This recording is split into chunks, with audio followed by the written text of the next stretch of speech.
Where did Uncle Sam come from? What's the Shamrock test?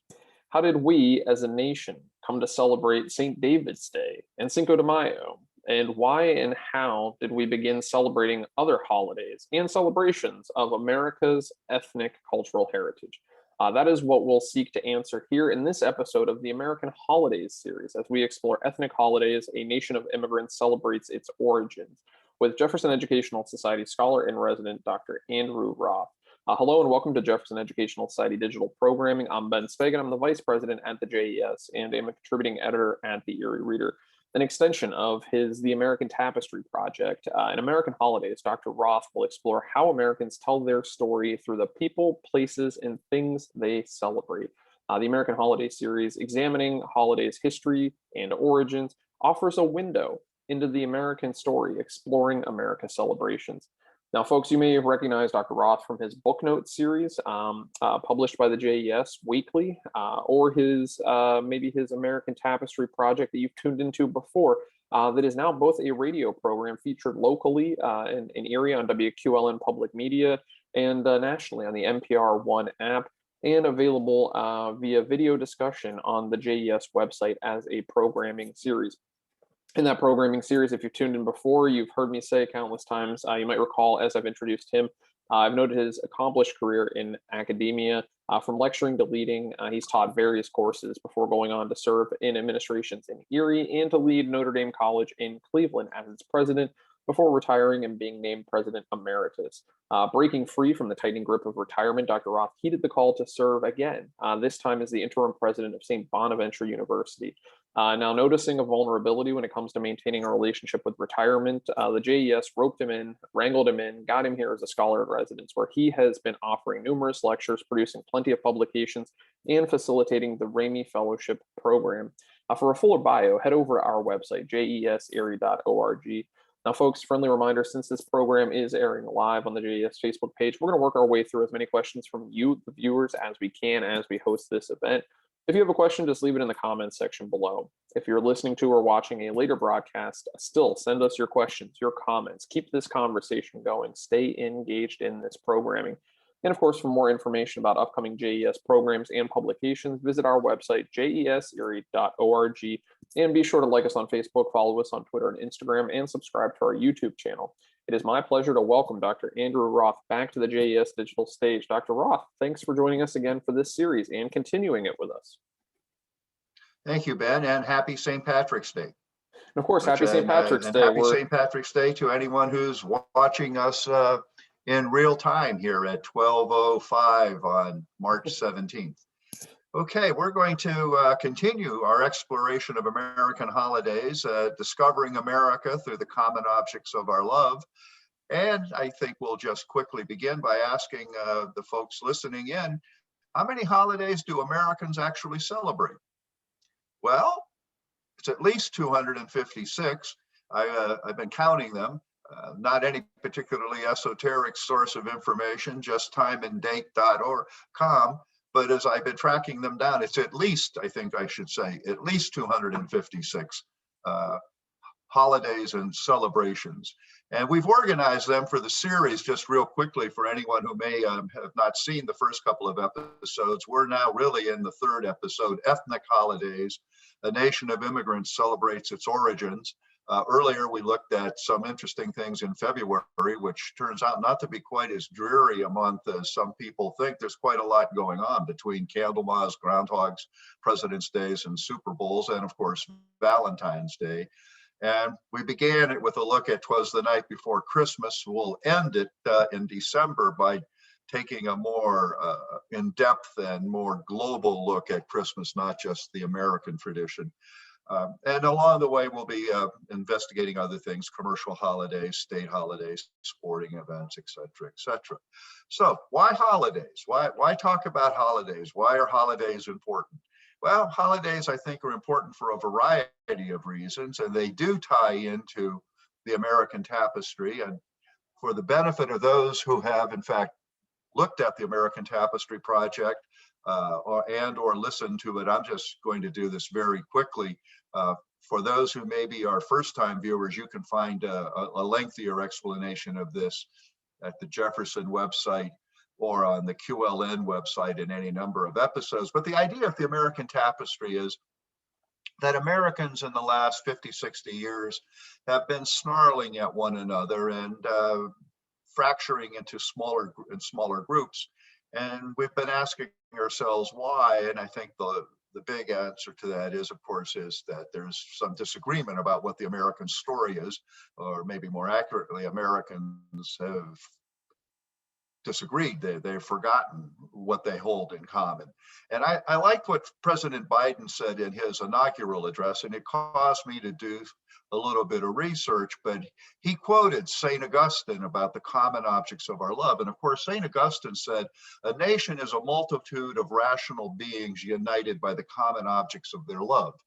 And I thought to myself, the American nation is a nation united by the common objects of our love. Now, President Biden was using it in a very positive way. Augustine's sense was a little more nuanced, and we're going to see some of that as we look at holidays, and particularly ethnic holidays. The common objects of our love might be worthy. They might be the things that bind us together, but they might also be unworthy. They might be some of the things that separate us or divide us.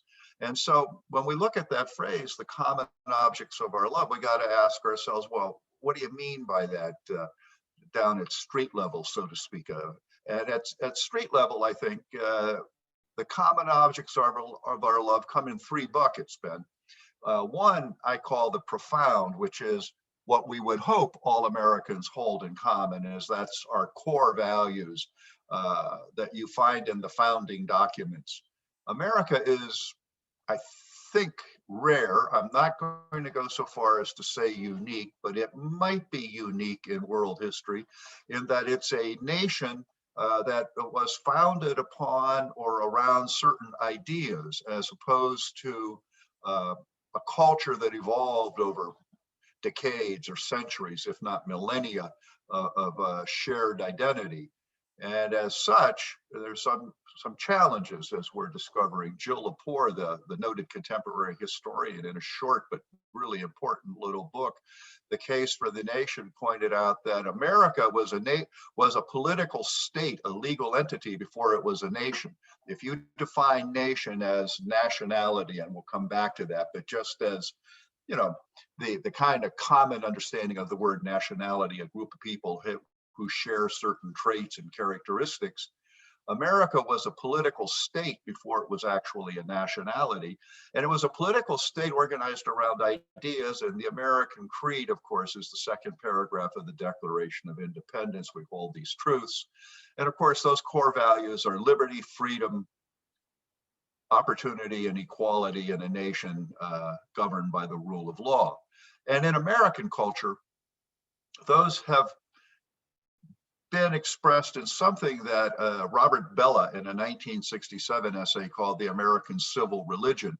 In American culture, although there's never been an official state religion or official national religion, and there hasn't been an individual state religion since sometime in the middle of the 19th century, but there has become a kind of civil religion, which is the belief in those core values. And those two things are amongst the common objects of our love. But I think, interestingly enough, in many ways, the most profound might be popular culture, the culture of the people. And some people would say, well, that's the banal. And I always make the argument that, well, if all you know about American literature is, to use contemporary examples, Thomas Pynchon and Louise Glick, then you don't know, you will miss America. If all you know about America is what you see at an art museum film program, then you'll miss America. If all you know about American music is what you hear at the Philharmonic, and I go to the Philharmonic, so don't anyone throw brickbats. But if all you know about what you hear at the American music is what you hear at the Philharmonic, you're going to miss it, because pop culture is really important. And we're going to see that in some of these holidays we're going to look at today, the influence of pop culture and how pop culture has created them. So the common objects of our love, and I think if Americans were to simply step back and look at these things and exhale a little bit, they would discover they have more in common than they have driving them apart. And so one of the things we're trying to do in the American Tapestry Project and its offspring here, if you will, American Holidays, is talk about the things we have in common, the things that unite us and bring us together. And some questions to consider are, well, what does what we celebrate, why we celebrate it, how we celebrate it, tell us about the American story, and more importantly, tell us about who we are. And that's kind of the lens we're going to be looking at this. But there are also some very important other questions that, as I was preparing this to give Ben his due, Ben had a couple of really important questions he shared with me. One of which is, if we celebrate everything, do we in effect celebrate nothing? And that's an important question, because that kind of would lead to what is the American holiday? And I'm not so sure there's an answer to what the American holiday is, although I have two that as the series progresses, I might offer up at least as hypothetical answers to that. How does cultural appropriation apply to holiday celebrations? I have a green shirt on today. I'm going to dinner tonight for St. Patrick's Day, and although I've been to Ireland numerous times, I confess I have not a drop of Irish blood in me. And so what does that mean? And we'll talk a little bit about that. Pop culture and commercialism, we just brushed up against it. Do they enhance or distort cultural appreciation? And in one holiday we're going to look at today briefly, I think that's a very legitimate question. And how do we deal with the dark legacy of those we celebrate? If we're honoring and holidaying, celebrating, and we discover the person or the event that we're talking about maybe has an underside that's a little more ambiguous, what do we do with that? How do we handle that? And then lastly, how can understanding what we celebrate help us transcend our culture wars by recognizing the common objects of our life? So that's the basic thematic position on this. So why don't we take a look at some of these cultural celebrations, our ethnic heritage? Well, first question I have is, what does ethnic mean? Well, in the mouths of some, it's an insult. In others, it's an expression of pride. Merriam-Webster gives a fairly straightforward definition: large groups of people classed according to their common racial, national, tribal, religious, linguistic, cultural origin is probably the most common understanding of both what ethnic means and what nationality means. Member of a specific ethnic group, as for example, Korean Americans in Koreatown, or if I were to use myself as an example, I'm a third generation American, I guess. I am of Transylvania. I'm German, of German ancestry largely, but a very specific kind of German ancestry. I'm a Transylvania Saxon. You'll see the 7 towers there. Someone listening to this, I'm certain, has been, perhaps even belongs to the Siebenburger Club. Well, the Siebenburger Club is an ethnic club founded in the early 20th century for Transylvania Saxons, because Siebenburger would be German for the 7 towns, and it's the 7 towns in Transylvania. But my mother was Hungarian, and there also is a smattering of Croatian. So I guess you'd say I'm of mixed, although entirely European, I'm of mixed ethnic origin. So that's what ethnic means abstractly, but it's also what makes America such a, I think, rich culture. And by rich, I don't mean economically. I mean rich in its nuance and in its potentiality and in its characteristics and in its flavor. And speaking of flavor, one of the places you see the richness in its diversity of American culture is in its food. Calvin Trillin, who once upon a time was a New Yorker magazine, I think, food critic, talked that he would base immigration policy entirely on national cuisine. And being a bit of a wise guy, he said and using that as his barometer, he'd let everyone in but the English, which he then later amended that and said he did like beefsteak. But if you look at this little collage I put together here, you have spaghetti and meatballs, which anybody who's Italian American heritage will quickly tell you, I think, that's actually not Italian. That's Italian American. If you go to Italy looking for spaghetti and meatballs, you're likely to be disappointed because you won't find that with my cursors pointing out. That's an American version. Bagels, Chinese food of German origin, and schnitzel. And whoever made, by the way, that schnitzel in that picture did it right, because the steam underneath the breading lifted the breading but didn't pop it. So that tells you it was done correctly. Curry, pad thai, and of course, Greek pastry, baklava. But even back to pop culture, frankfurters and hot dogs, little sausages, are German in origin. Hamburgers and French fries. Hamburger is minced meat, but to turn it into a patty and grill it is a German invention, and French fries, pommes frites. And of course, what's now become perhaps the quintessential American food, pizza, is really derived from Southern Italian flatbread cooking. So just right there, you see the bounty and the richness of our culture that results from its immigrant heritage. How many cultural holidays are there? There's at least 74, and I'm still counting. So I'm saying dozens and dozens. Italian American Heritage Month, Jewish American Heritage Month, Chinese New Year, Scots parades, German, Cinco de Mayo, Happy Diwali is kind of lost under Ben and I, Greek Americans, Polish American Month, Asian Pacific, Juneteenth, the celebration of freedom in the African American community. There are literally dozens and dozens, and we don't have time today. So what I thought we would do today is we will take a look at a quick snapshot look at 4 or 5, and then do a deep dive into probably the 2 biggest cultural ethnic celebrations in America.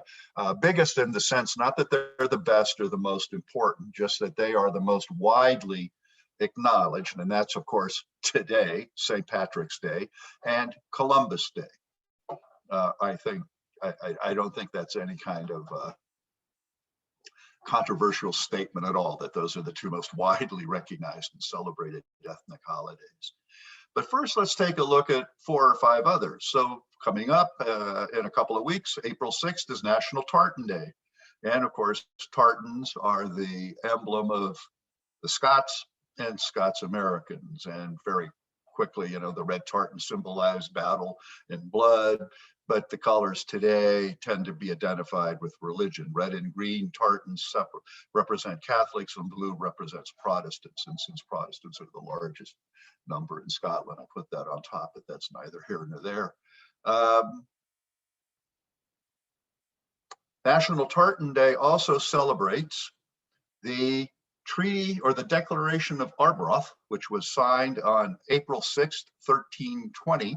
And it has some similarities to the Magna Carta because it was the declaration of Scottish independence from the English. And it was the Scottish King Robert's, King Robert I, I believe, reply to Pope John the 22nd, telling him that no, the Scots would not stand down, that the Scots would not obey the Pope's order, that they defer to the English, that they were a proud and independent people and had been since time immemorial. It is sometimes said that the Declaration of Arbroath and the Scottish Declaration of Independence was a model for the American Declaration of Independence. Many signers of the American Declaration of Independence were in fact of Scottish heritage. Approximately 22 million Americans claim some Scots ancestry. Americans are simply too many and too numerous to really go into. They're amongst the most successful groups in American history. But there is one that might cause some people a little bit of surprise. I suspect perhaps the most famous Scots American of them all is Uncle Sam. Uncle Sam originated in the War of 1812 when Troy, New York merchant Samuel Wilson, shipping food supplies to the American troops in the War of 1812, labeled them U.S. And he meant United States, but the troops said, no, this was supplies from their Uncle Sam. And that's the origin of the word. And then Uncle Sam became kind of shorthand, vernacular statement for the national government. And so Uncle Sam is in some ways a creation of the Scots American Samuel Wilson. James Montgomery Flagg drew the actual picture that was used and became a major recruiting tool during World War I. So Uncle Sam maybe is our most famous Scots American, certainly has a link. March 1st, just went by, is St. David's Day. St. David, of course, is the patron saint of the Welsh. It's celebrated by wearing daffodils and leeks. Leek is the national emblem of the Welsh, and it comes actually from a battle, the Battle of Crecy, if I pronounce that correctly, when Edward the Black Prince of Wales defeated the French, and Welsh archers were noted for their heroism as they stood their ground in a field of leeks. And so that leeks then became an emblem of Welsh heroism. Daffodils, of course, bloom in March, and I believe it was sometime in the early 20th century when the Welsh Prime Minister of England, of Great Britain, David Lloyd George, declared wearing a daffodil in the lapel was appropriate. St. David, of course, is the patron saint of the Welsh. The Welsh Society of Philadelphia claims to be the oldest ethnic society in America. It actually is older than the United States. It was founded in 1729. And there was a large Welsh immigration into southeastern Pennsylvania, and then later into the coal mines of Pennsylvania in northeastern Pennsylvania. Many towns in southeastern Pennsylvania, their names reflect that heritage, such as Radnor and Bryn Mawr, and of course, St. David's. St. David's Day is celebrated, like many ethnic holidays, with a festival and games and music, ethnic music and dancing, and of course, parades and food. And in addition to Philadelphia, curiously enough, I was not able to discover exactly why, but there was a large Welsh presence in the late 19th and early 20th century in Los Angeles, California, and they had a major celebration that then went into an 86-year hiatus when it was stopped in 1925, came back in 2011, and got a boost when famous Welsh actor Richard Burton was given a star on the Hollywood Walk of Fame. So that's St. David's Day. Another one that is growing in immense popularity in America, of course, is Cinco de Mayo, which of course is no surprise, celebrated on May 5th. Cinco de Mayo is not, and we'll come back to this in a moment, is not the national independence holiday of Mexico. It actually honors and commemorates the Mexican Army's victory over the French Empire at the Battle of Puebla on May 5th, 1862. It's actually much more popular in the United States than it is in Mexico, and has become, since first observed in California in 1863, has become the preeminent celebration of Mexican American heritage and culture. Clearing up that confusion, Mexico's National Day of Independence is September 16th, and it is celebrated by repeating the cry of Dolores, and the cry of Dolores occurred in Dolores, Mexico, when a Roman Catholic priest rang his church bell, giving the call to arms that triggered the Mexican War of Independence. And to this day, every September 16th, the cry of Dolores is repeated from the balcony of the presidential palace in Mexico City, when the president of Mexico reenacts it by ringing the exact same bell that was rung in 1810. So that is actually the. Now, one of the things, Ben suggested earlier on that slide, and the questions he asked was about the commercialization. Cinco de Mayo has been celebrated since 1863 in the Mexican American community, and it has, as I said, become a major holiday in the Mexican American community. But it was only in the 1980s that it really grew in popularity throughout the United States, and that was through the power of advertising. And some of us, are probably old enough to remember the massive expenditures that Modelo and Corona would spend promoting Cinco de Mayo, so much so that now Cinco de Mayo has become increasingly a national holiday. Has not yet obviously grown to the same scale as St. Patrick's Day, but I think you could watch that cook for another 30 or 40 years and you might be surprised. And so that's an interesting thing about two of the questions that we mentioned earlier. Cultural appropriation. This is a day that celebrates Mexican heritage. And two, the impact of pop culture. And I don't know, Ben, I was just wondering about your thoughts on that because you were the one who brought that up to me.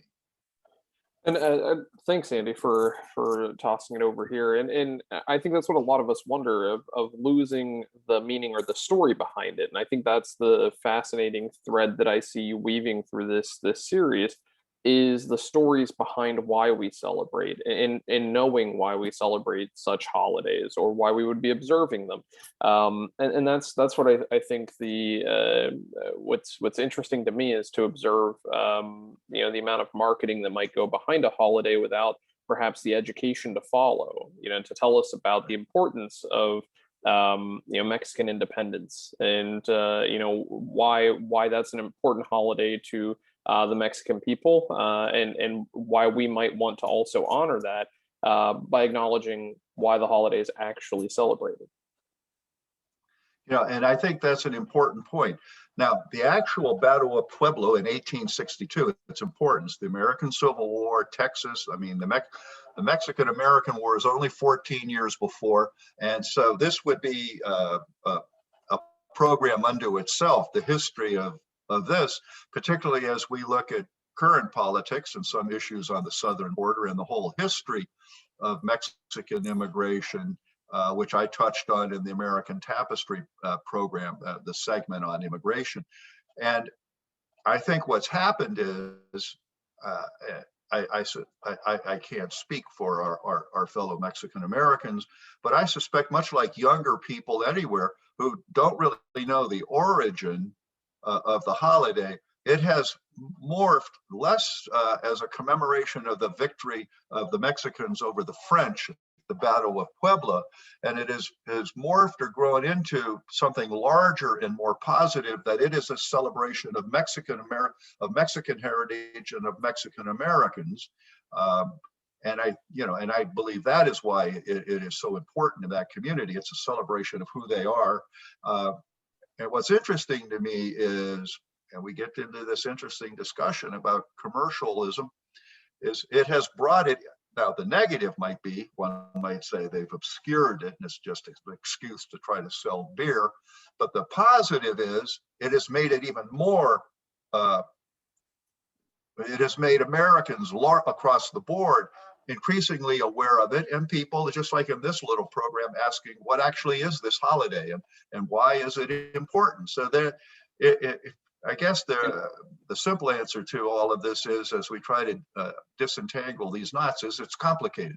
Well, and Andy, I think to that point, you acknowledged earlier the entree into understanding our ethnicity, perhaps being most accessible through food and through drink, and that's how we begin to learn about various ethnicities and cultures. And I think that that to me seems to make our understanding of these cultural celebrations more accessible broadly by perhaps trying things we wouldn't naturally try. And I think there commercially, to me, is a bit of a distinction between whether I'm having a Mexican lager and celebrating trying some Mexican cuisine I've never eaten before, or some of my favorite, compared to why am I buying a mattress on Columbus Day weekend. I'm not sure I can directly tie buying a mattress to why we'd initially celebrated Columbus Day. And I know you're going to get to that holiday later in the slide, but I think that's one of the differences, is using a means to help people get to understanding and work to understand and work to begin to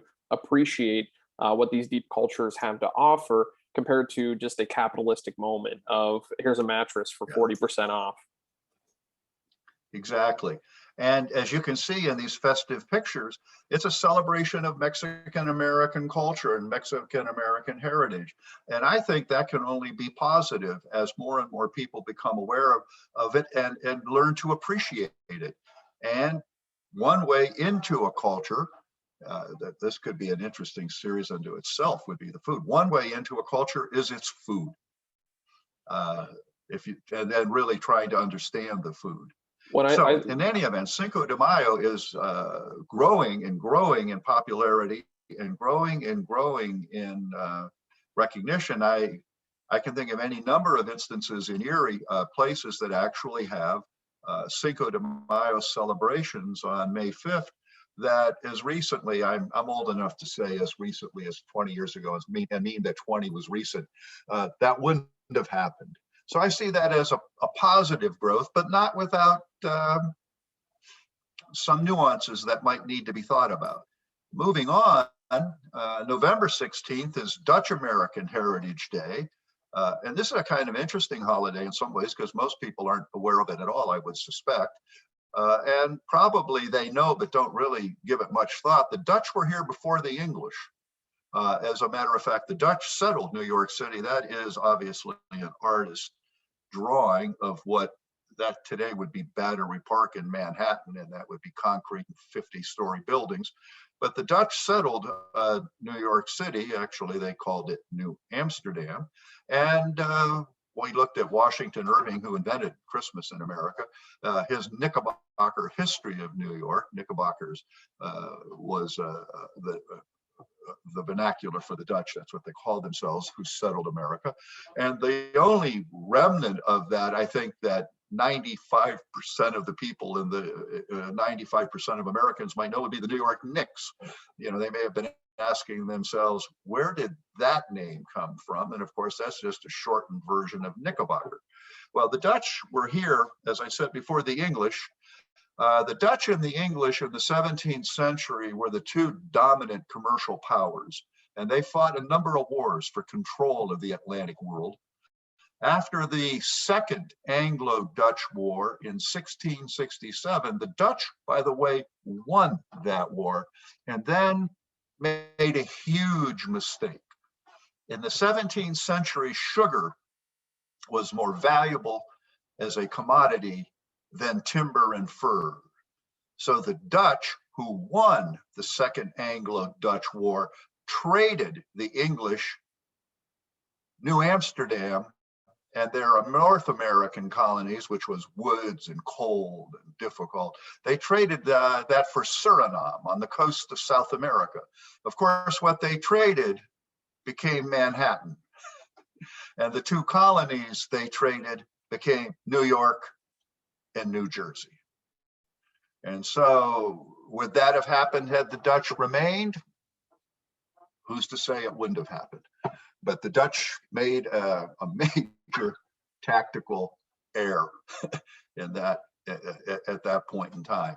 Actually, you could argue, and it has been argued, that that decision is one of the things that then kickstarted the British Empire, that and of course what was happening on the other side of the world in India. Why November 16th? On November 16th, 1776, an American ship sailed into the port of St. Eustatius, a Dutch port in the Caribbean, and the guns, the Dutch fortress, saluted them and honored them. That was only 4 months after the Declaration of Independence, and that was the first time in world history that a foreign power saluted and recognized a ship of the United States.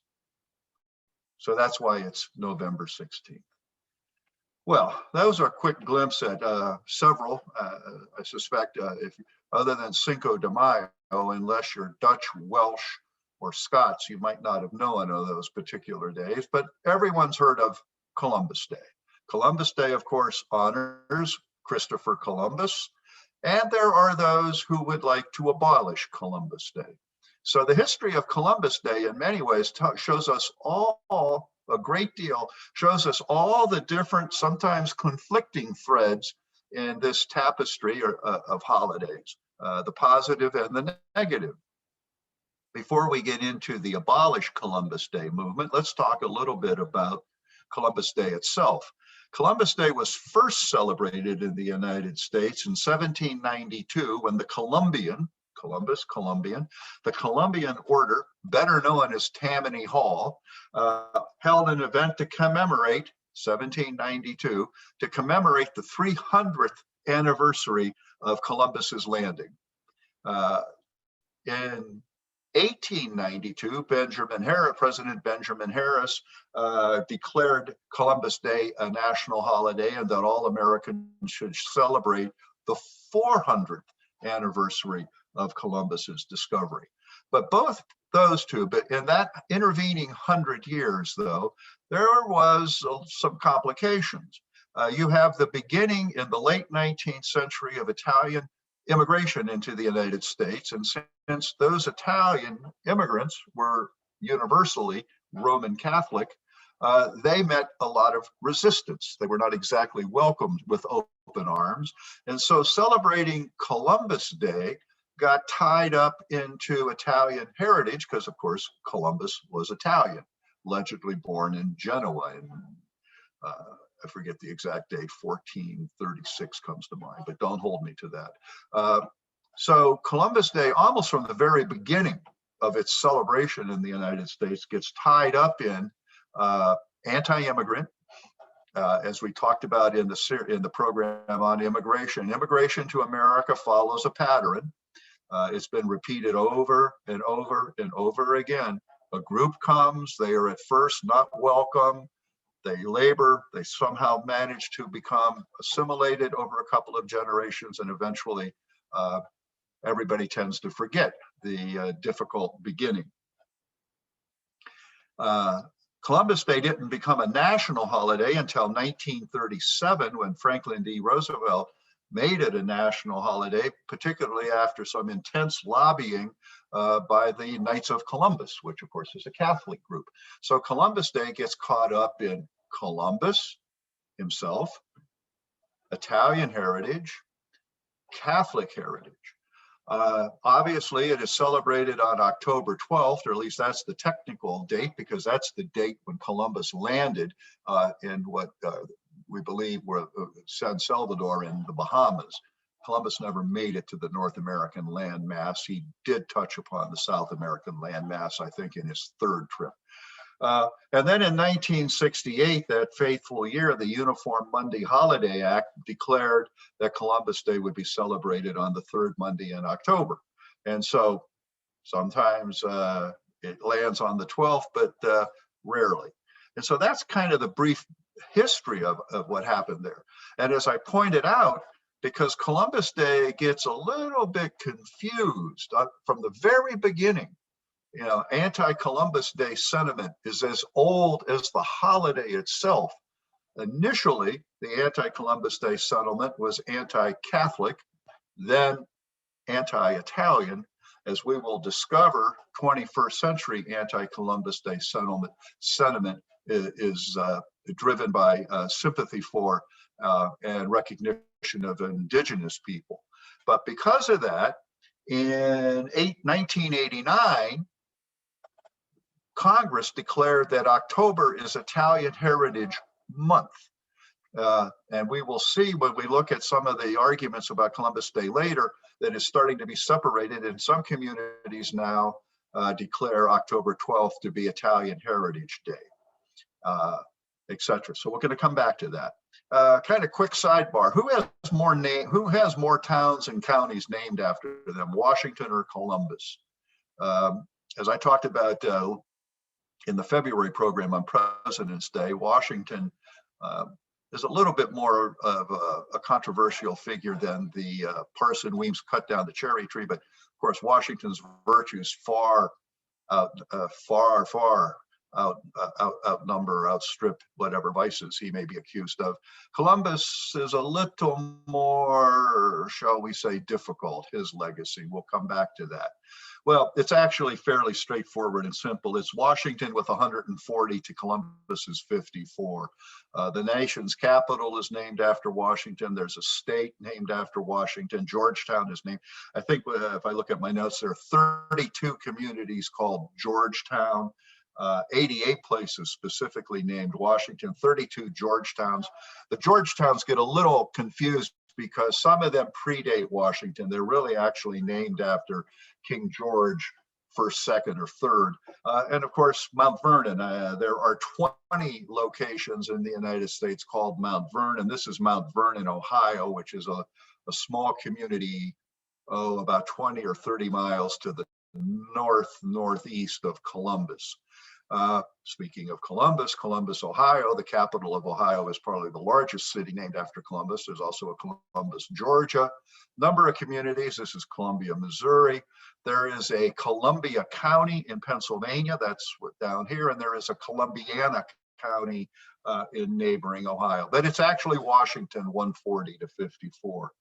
Let's get back to Columbus. Who was Christopher Columbus? Well, as every school child knows, Christopher Columbus was an Italian explorer who sailed the ocean blue, seeking a westward passage to India. On his voyage, he ran smack into North and South America, which he did not know was there. And so he thought he was in India. He then named the islands in the Caribbean the Indies, called them the West Indies, mistakenly thinking he was in India. It's a misnomer, and it has stuck for 500 years and counting.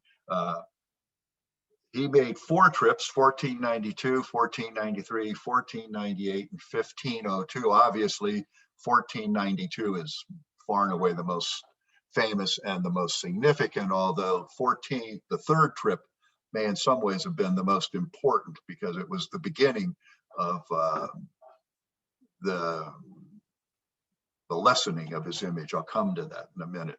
By the way, where does the name America come from?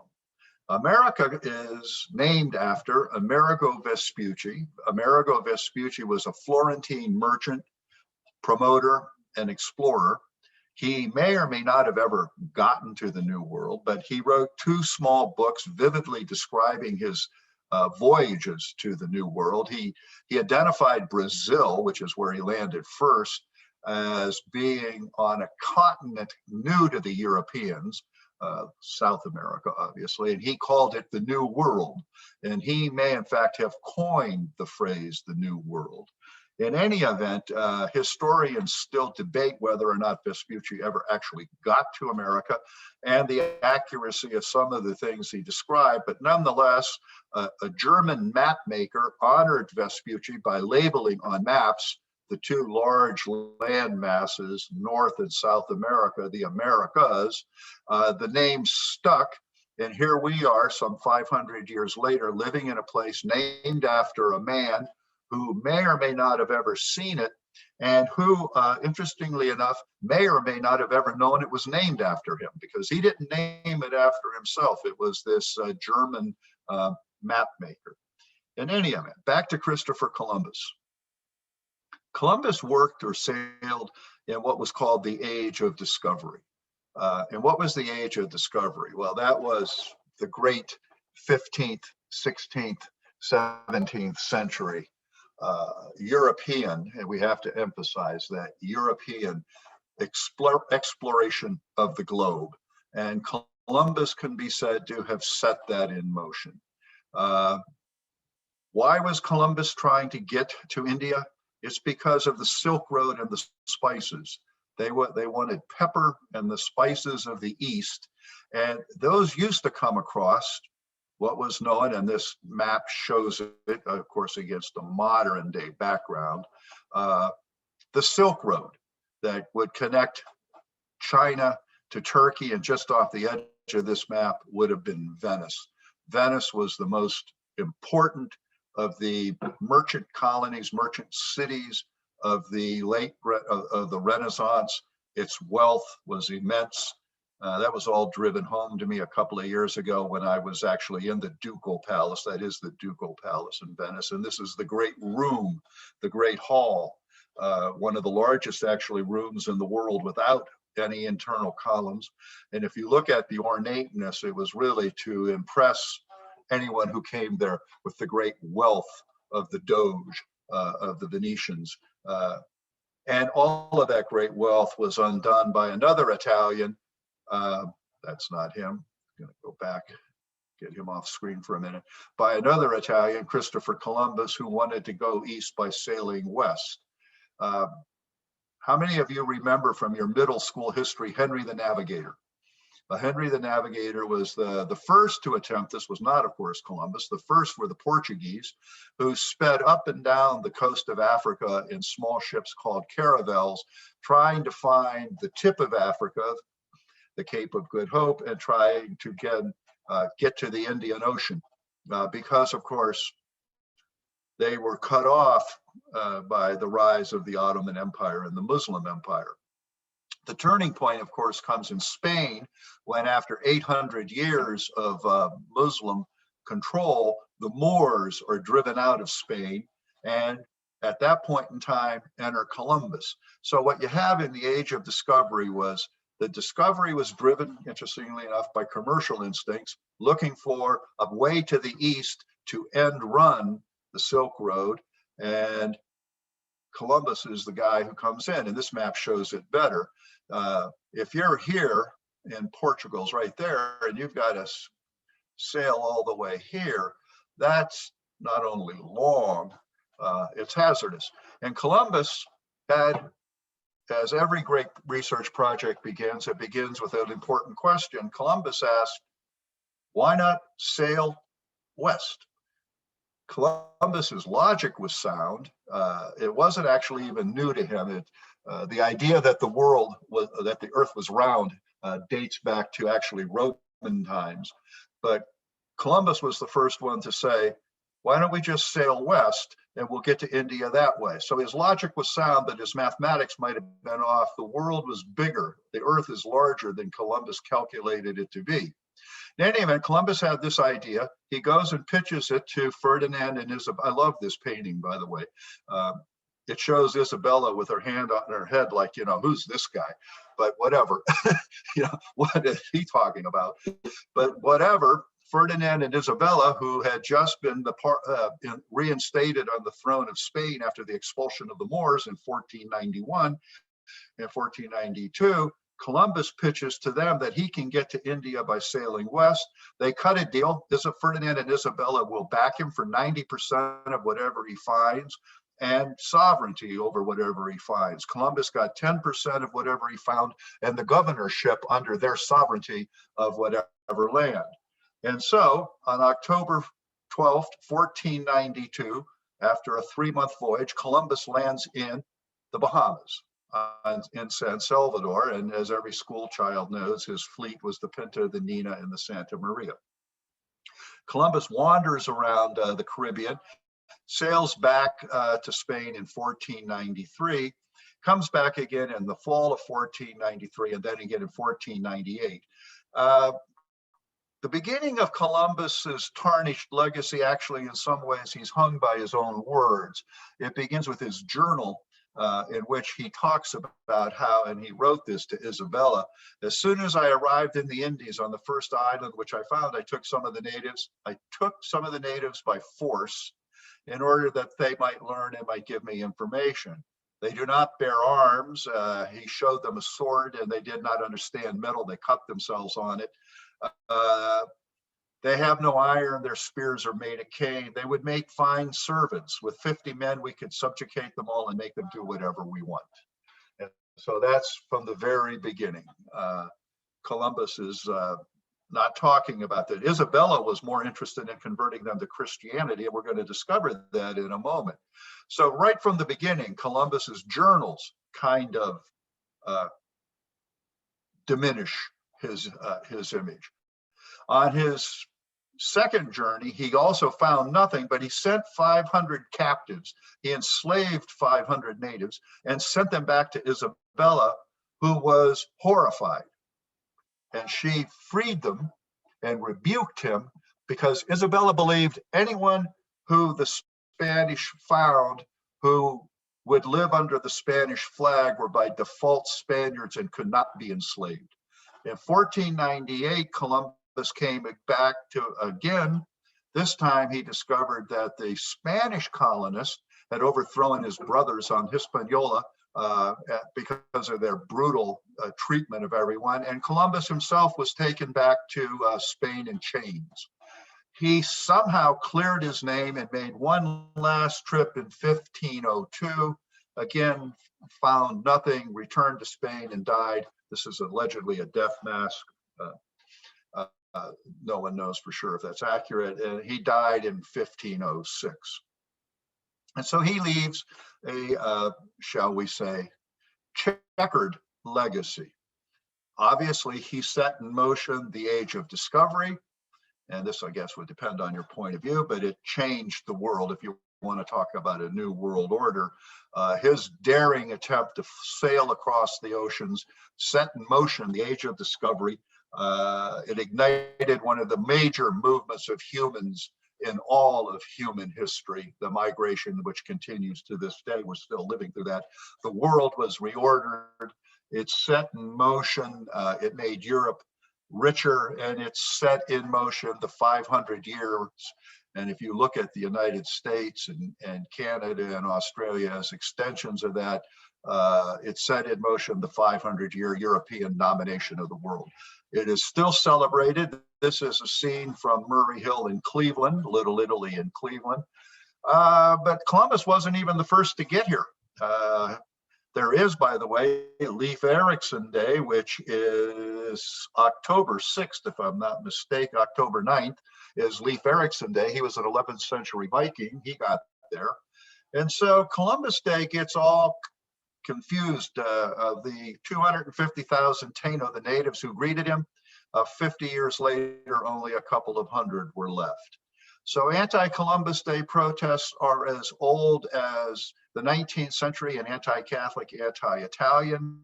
Now they have become indigenous people protests.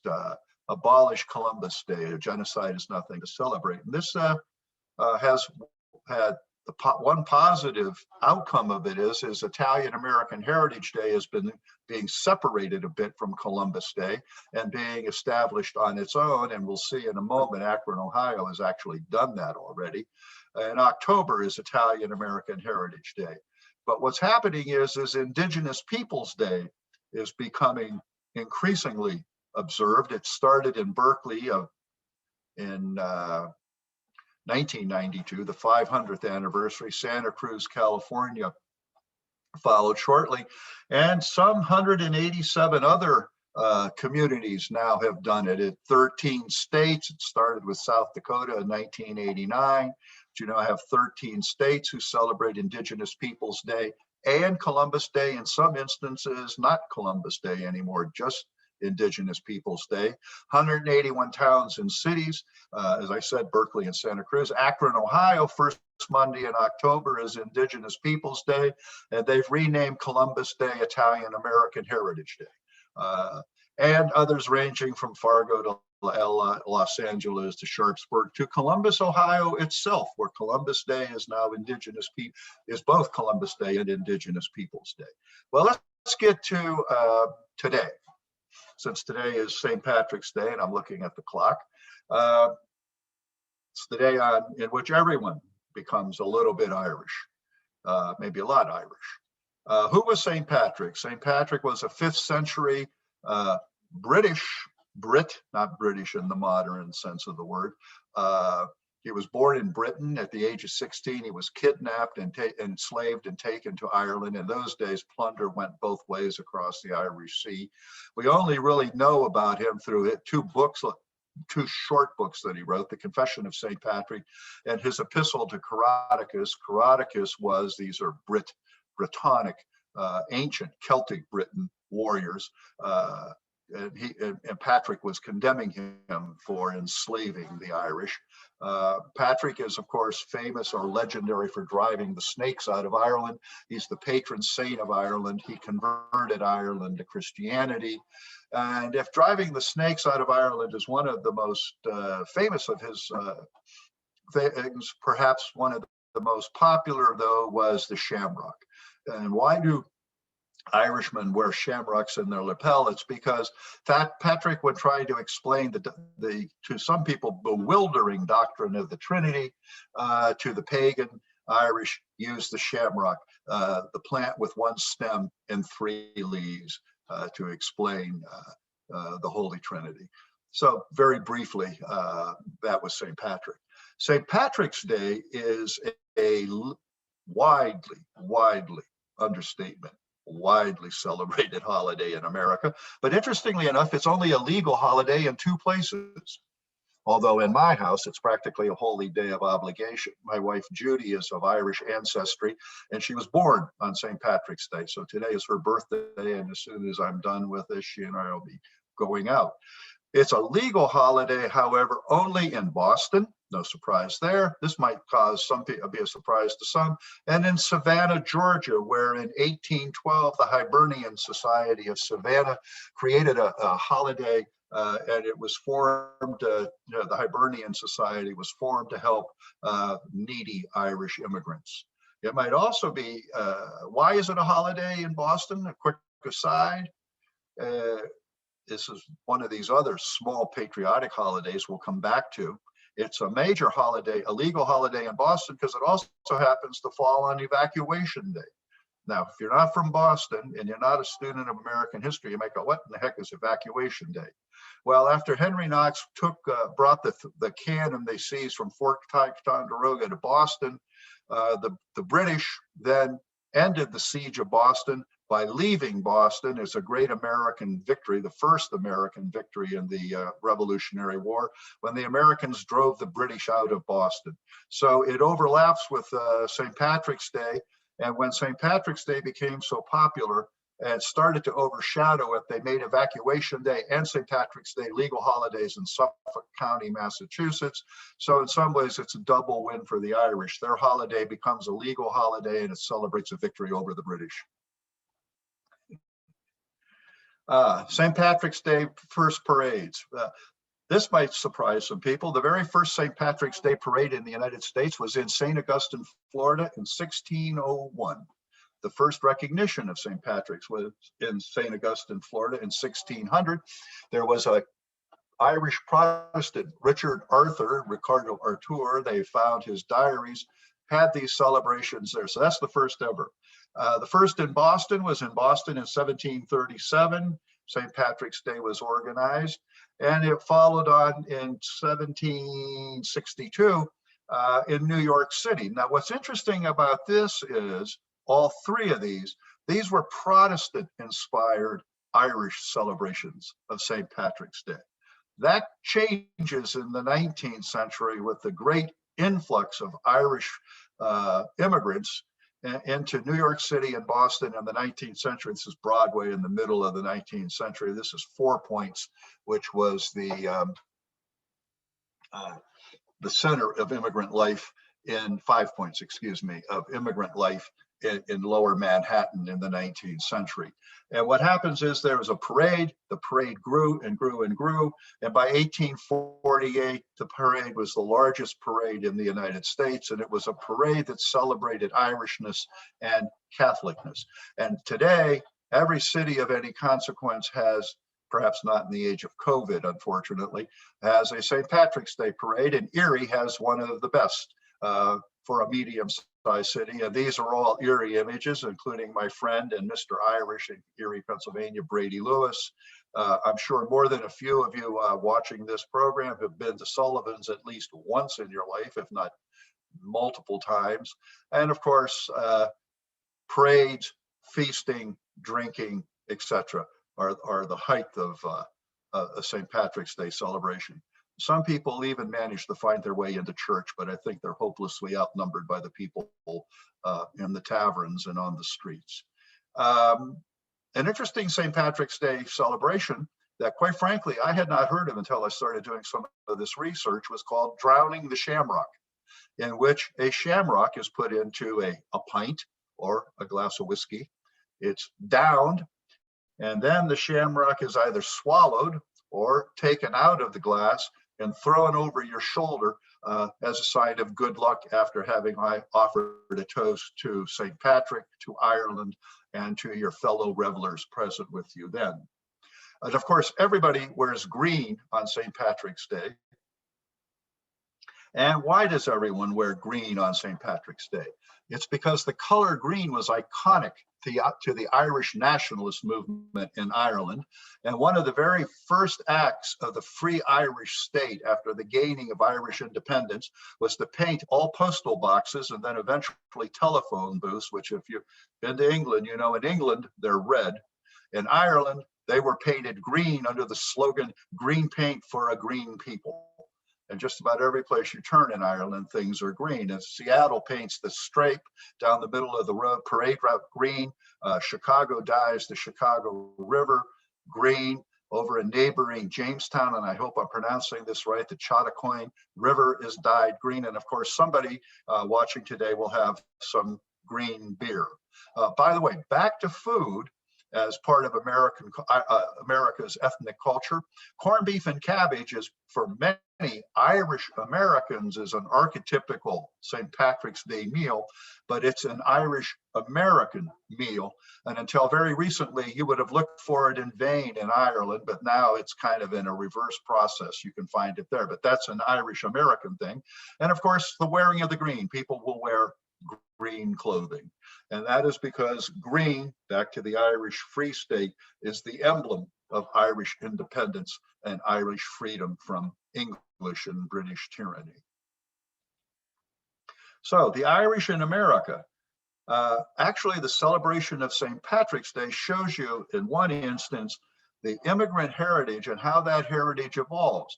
It begins, interestingly enough, as a Protestant celebration, as I said, but then with the great immigration of Irish into the United States in the 19th century, and those Irish encountered intense anti-Irish sentiment because America was at that time largely settled by English people, at least in the North. And there was intense anti-Irish, including help wanted signs that says no Irish need apply.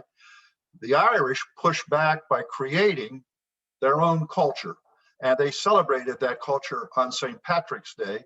And that St. Patrick's Day becomes then a celebration of the Irish triumph and the Irish assimilation into American culture. And some famous Irish Americans are Walt Disney, Erie's own Dr. Gertrude Barber, Bing Crosby, John F. Kennedy, Joe Biden. And I just picked this picture of this cute young girl as the kind of archetypal image of an Irish child. And if you trace that, you see the history of the Irish in the America from first being largely Protestant, which, you know, with all due respect, they've now kind of become subsumed under the immense amount of Irish Catholics who originally were scorned and vilified and who worked their way into assimilation. And so that now they are amongst the most dominant of American ethnic groups. And on St. Patrick's Day, everyone is, at least for the moment, Irish. And that's our cultural celebrations, our ethnic heritages. St. Patrick's Day, the history of it's a little more complex than the pure good time that most people will have this afternoon. And Columbus Day is a little more fraught. Columbus himself may be pushed to the background as appropriately and properly, I think, Italian American heritage is being pushed to the front. And Indigenous Peoples Day is being celebrated because Native Americans are still obviously very much with us and a very important part of American culture. And so you see in our cultural ethnic heritages and the way we celebrate them, you see really the history of America. America is a mosaic from Irish immigrants. I'll give a quarter to anyone who can tell me who that is. Native Americans, the Welsh, African Americans, the Dutch, Hispanic Americans, and the Scots. And it's all of these people, as Ken Burns recently said, one of the things he's discovered in his years of research is there's no them, it's only us. We the people, made up of all of these people. And for your quarter, that's a young Frank Sinatra on a street scene in Hoboken, New Jersey in the early 1930s. So that's the series. Thank you for being with us today. And any questions or comments can be sent to me or posted to Facebook. And there we are, Ben. Dr. Roth, I really appreciate that. I know that's a lot to get through, and I think just the enormity is captured in one of the comments in the comment section of looking at the total number of holidays you began with, 256. Yikes! But then that person says, "It lift a mug or a glass to that," and I think that's the celebration, and I think that takes me back to something that you mentioned along the way, about whether there is a definitive the American holiday or a collection of American holidays, and I see that being um, tied to that thread woven Yeah. to the American tapestry of struggling with, is it the American story or the American stories, plural? And I think that's the note you've just ended on, that it's a we, it's a collective. I think you're absolutely right. And I said that in the book notes that'll be published tomorrow, um, that there is no one story. There's a weave of stories. And tapestry is the metaphor I've landed on for that, because a tapestry can tell a lot of stories simultaneously. Now, of course, in the age of electronics, I've been trying to figure out how you would do a tapestry, and the closest I can come is a mosaic. I'm sure there are people more sophisticated users, but that's the metaphor, that all of these stories woven together. Let me see if I can go back here. As you're searching there, That's America. great, you've got That's America right there. It's all of it's all of the above. It's everybody. And so I would not want us to lose in any of these holidays some understanding of their origins, but at the same time, and I get the notion of cultural appropriation, but I think some of the people who take the more militant point of view on that are missing the larger image. It's not that someone who's not, let's take one that's not controversial. It's not that someone who's not Irish is saying they're Irish. They're just celebrating Irishness in maybe the only way they understand. But it's positive, it's a celebration. And quite frankly, after reading in this morning about this horror of suddenly anti-Asian, I'll take somebody celebrating being Irish if they don't have a drop of Irish blood in them, as opposed to those who, well, God knows what is in there. I have some ideas of what's in their mind, but to the extent they have a mind.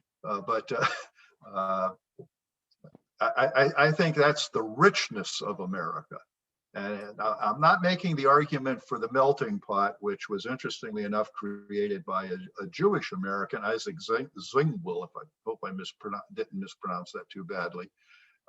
He wrote a play called The Melting Pot in the early 20th century. Theodore Roosevelt jumped on it.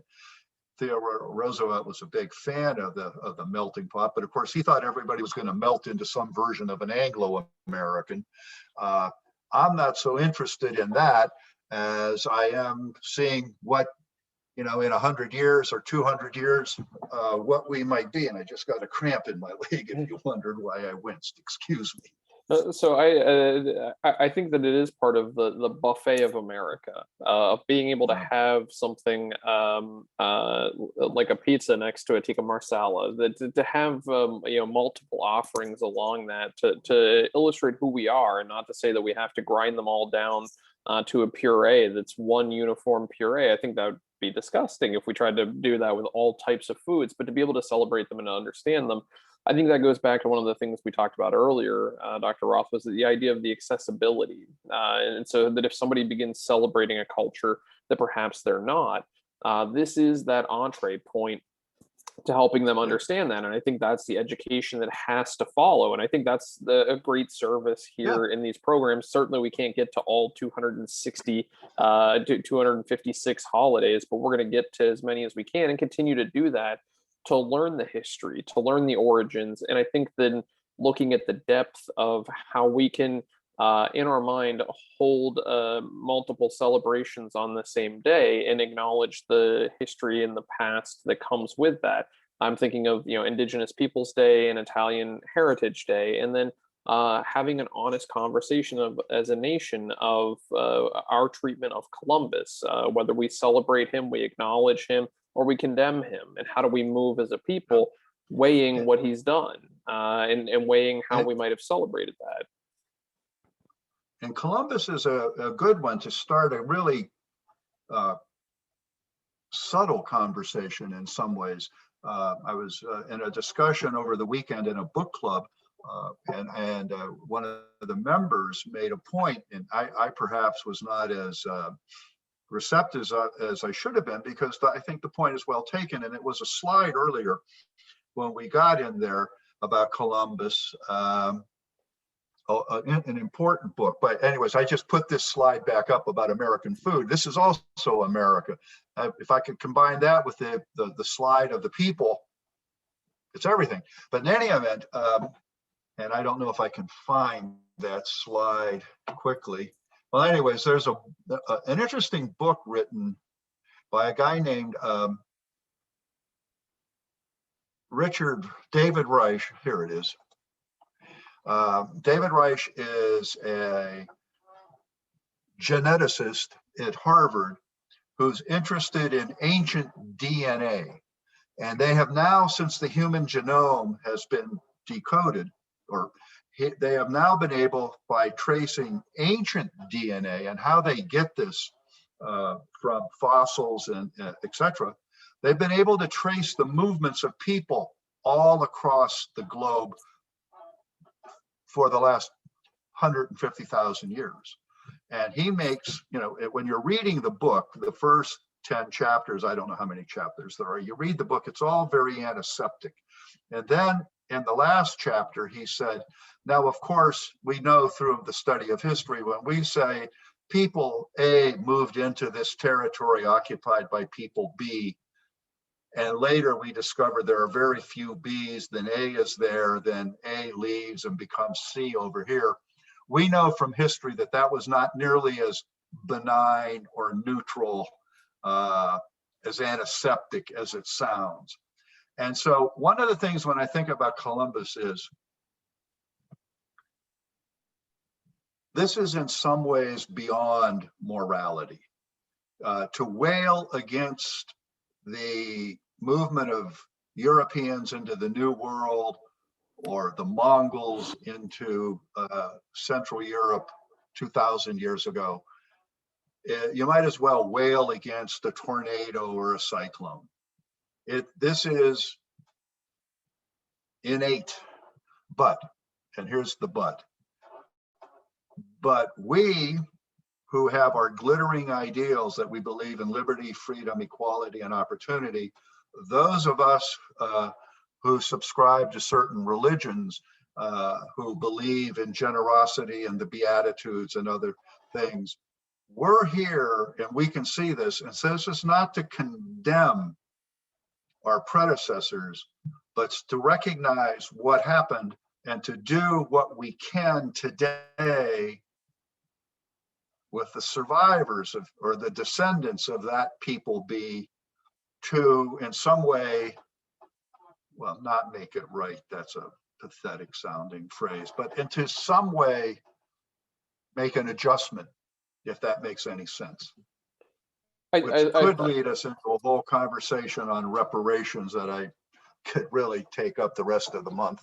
Oh, and that's an important conversation to be having, and that's one that we will save to give it the space and oxygen on the platform it needs. It's certainly not something we can talk about here with the remaining few minutes and seconds we have in this program. That is a conversation to have, and I think Andy, you hit it on the nail on the head of recognizing. I think it's an acknowledgement is an important part of this, and acknowledging our history and understanding the impact of that history, not whitewashing over it. I can recall growing up not understanding the fullness of the story of Columbus's discovery of America, and to even use the word discovery, as in discovering a place never discovered before, yet inhabited by people who happened to be here already before he got there.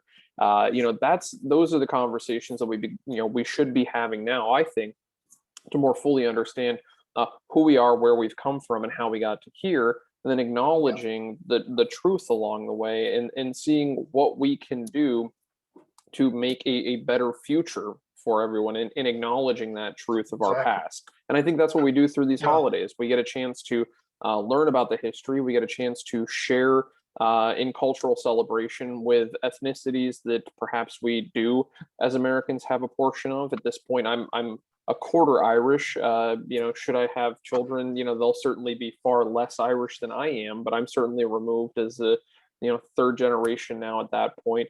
Um, but does that make it no less worthy to take a look at a holiday and to understand its importance to us here at this yeah, time in our country? I don't think so. And I think that you've done a great job today acknowledging that and acknowledging how we move through those celebrations and that education with programming like this. exactly. And, you know, well, there's not enough time. So I was going to bring up some other things, but yeah, I think acknowledging the dark underside of certain parts of our history isn't negative. It's just part of what you have to do to get past it. And Columbus is an interesting character. I mean, he and Columbus Day is really interesting. I probably spent more time on that on St. Patrick's Day. Maybe some people expected more time on St. Patrick's Day, but St. Patrick's Day is not controversial anymore. At least if it's controversial, I would plead ignorance to where it's controversial. But Columbus Day, a lot of these threads that you were just talking about show up in that one holiday. There's a lot of complexity there about our culture. And I think looking at that, helps us to understand uh, the history of Italian immigrants to the United States of America. And I say that being a quarter Italian, of knowing Yeah, what my great grandfather had gone through to get here, and then to become a part of America and to build an opportunity for his family, and to work toward that. And so acknowledging that holiday through that lens, I think makes it no less worthy of celebrating Italian heritage, but making sure we're doing that appropriately. So uh, emphasis not on Columbus, but of Italian Americans and contribution of yeah, Italian Americans to their communities, and what they've done for the American story and how we tell that. right. And I think what you see happening, and that's why I put up all those states, that one slide. 180. This is not some marginal or some marginal movement. This is, and it's more mainstream. I mean, we're talking about Akron, Ohio. These 13 states, and I kind of like what Akron, Ohio has done. Is that it turns out Columbus, yeah, he's an important figure. You can never not give him the due. He is the guy who asked the question, if I go west, can I end up east? And so he asked the right question, and he had the guts to do it. Now, does it turn out that he is perhaps has some clay feet and is not quite what we thought? So it's more complicated. But I kind of like what I see evolving, that Columbus himself is being kind of pushed to the background, and Italian American heritage is being celebrated, and Indigenous people are being not only remembered, but also celebrated. And I think that goes back to one of the questions that when you and I were preparing for this, and I think maybe this is the note we can end on, and look forward to future programs. Was, I had framed it to you, to those who might say, if we celebrate everything, we celebrate nothing.